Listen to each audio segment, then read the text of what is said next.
আসসালামু আলাইকুম। আশা করি সকলেই অনেক ভালো আছেন। নতুন আরেকটা ভিডিওতে অনেক অনেক স্বাগতম জানাচ্ছি।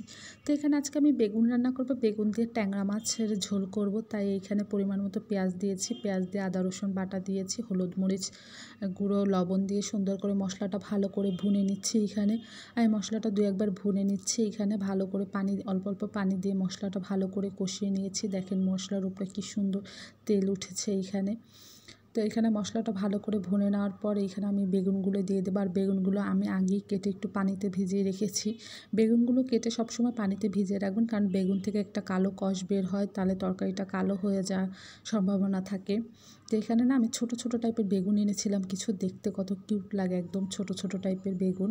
তো আমি যে একদিন রান্না করেছি, আরও একদিন রান্না করতে আসি। আমি এই ট্যাংরা মাছ দিয়ে রান্না করেছিলাম, তখনও খেতে খুব ভালো লেগেছিল।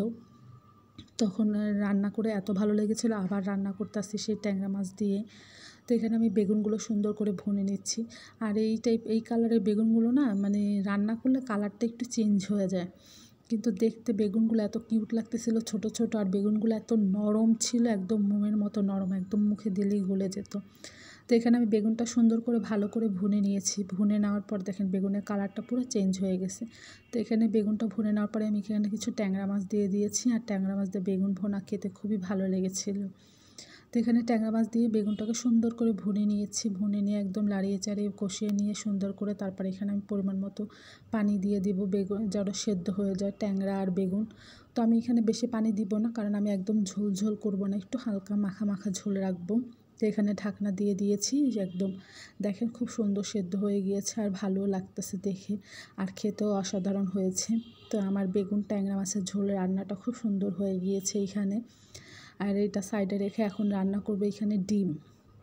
আসলে এটা হচ্ছে একটা মাছের ডিম। আমি সুন্দর করে মাছের ডিমটা আগে ভেজেছি। এখানে পেঁয়াজ কাঁচামরিচ হলুদ লবণ দিয়ে তারপর মাছের ডিমটা সুন্দর করে ভেজে তারপর এটাকে পিস পিস করে কেটে নিয়েছি। আর এখানে আমি মশলা দিয়ে দিয়েছি মাছের ডিমটা রান্না করার জন্য। এখানে আমি আদা রসুন বাটা, পেঁয়াজ, হলুদ মরিচ রান্না করতে যা মশলা লাগে সেগুলো দিয়েছি, তার চেয়ে বেশি মশলা এখানে দিইনি। যেহেতু এটা ছিল পাঙাশ মাছের ডিম, একটা পাঙাশ মাছ এনেছিলাম বড়, সেটা পেট থেকে ডিমগুলো বের হয়েছে। তো সেইটাই আমি মশলাটা ভালো করে কষিয়ে দেখে এখন পানিটা যে উতলেছে তখন আমি ডিমগুলো দিয়ে দিয়েছি। আর এই মাছের ডিমটা দিয়ে রান্না করলে একটু ফুলে যায়, তার জন্য একটু সাইজে বড় হয়ে যাবে, তাই ছোট ছোট করে কেটে দিয়েছি। তো দেখেন এই যে মাছের ডিমটাও রান্নাটা আমার একদম সুন্দর হয়ে গিয়েছে। উপর থেকে আমি একটু জিরার গুঁড়ো দিয়ে দিয়েছি, যেন সুন্দর একটা গন্ধ আসে আর খেতে যেন আরও বেশি ভালো লাগে। তো এটাও আমার রান্না হয়ে গিয়েছে। তো এখানে আমি মুরগির মাংস রান্না করেছি আলু দিয়ে। দেখেন আমার মুরগির মাংসটাও এখানে খুব সুন্দর করে রান্না হয়ে গিয়েছে। তো আজকে রান্না এখানেই, সবাই ভালো থাকবেন।